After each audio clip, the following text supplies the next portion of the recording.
आपले शेखर दादा यांनी हा खूप सुंदर उपक्रम राबवला आहे.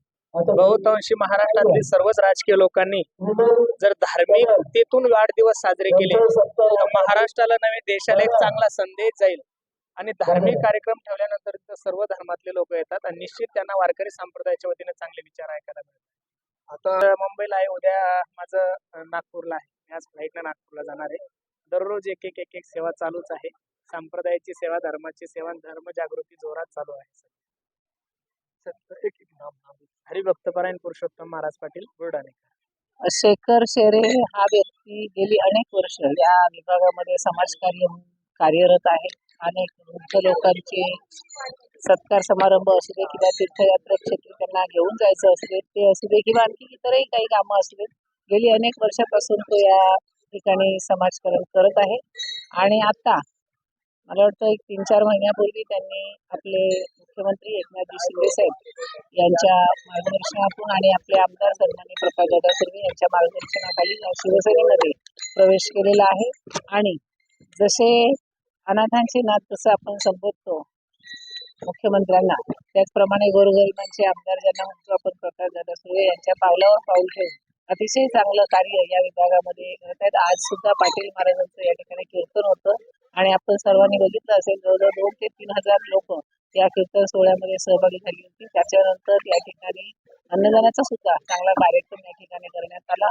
आणि हेच नव्हे तर अशी अनेक चांगले चांगले उपक्रम आहेत तो या ठिकाणी नेहमीच राबवत असतो. आणि म्हणून येणाऱ्या निवडणुकीच्या महानगरपालिकेच्या निवडणुकीमध्ये आमचा हा चेहरा आहे शिवसेनेचा आणि या विभागातली जनता त्याला नक्कीच मोठ्या चांगल्या मतदानाने या ठिकाणी निवडून देतील असा आम्हाला विश्वास आहे. या ठिकाणी नुकतंच 4 दिवसापूर्वी त्याचं लग्न झालेलं आहे.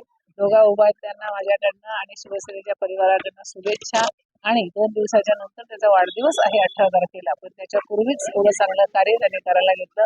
मला वाटतं लग्न झाल्याच्या नंतर कीर्तन करणारा, सोहळा ठेवणारा हा पहिलाच नवरदेव असा असेल की ज्याने ह्या विभागामध्ये कीर्तनाचा कार्यक्रम ठेवला. पण लोक अतिशय खूप चांगलं समाज प्रबोधनाचं काम या ठिकाणी पाटील महाराजांनी केलं आणि त्याच्या हातून सुद्धा दोघांच्याही हातून अशीच खूप चांगले चांगले कार्य करत असे आमच्याकडे. सर्वप्रथम तुमचे मी सर्वांचे आभार मानतो. कोणताही वाढदिवस असा कुठला मोठा आवडवी स्टेज बनवून न करता विभागातील समाजाची सेवा कशी करता येईल त्याप्रमाणे आम्ही हे आमचं दुसरं वर्ष आहे. गेल्या वेळी गीतांजली ताई होत्या, ह्यावेळी पुरुषोत्तम पाटील महाराज होते. समाजाला आपलं काहीतरी देणं लागतं. वाढदिवस मोठे साजरे करून काही होत नाही. समाज सेवा कशी करता येईल यासाठी आम्ही विभागातील नागरिकांसाठी आज कीर्तन सोहळा ठेवला, जेणेकरून समाजाचं प्रबोधन कसं करता येईल याचा आम्ही विचार केला.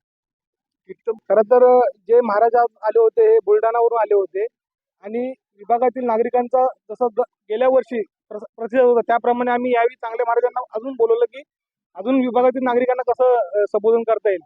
आणि दुसरी गोष्ट म्हणजे कुठला राजकीय हे न ठेवता समाजकारण कसं करता येईल.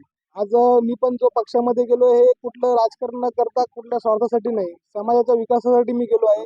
त्यामुळे मी कोणतंही, आज तुम्ही बघितलं असेल बाबा माझे बॅनर पण बघितले असतील, मी कुठल्या नेत्याचं स्वागत न करता महाराजांचं स्वागत कसं आहे. आज ह्या कीर्तनाचे म्हणजे आजच्या कार्यक्रमाचे सत्कारमूर्ती कोण असतील हे महाराज असतील.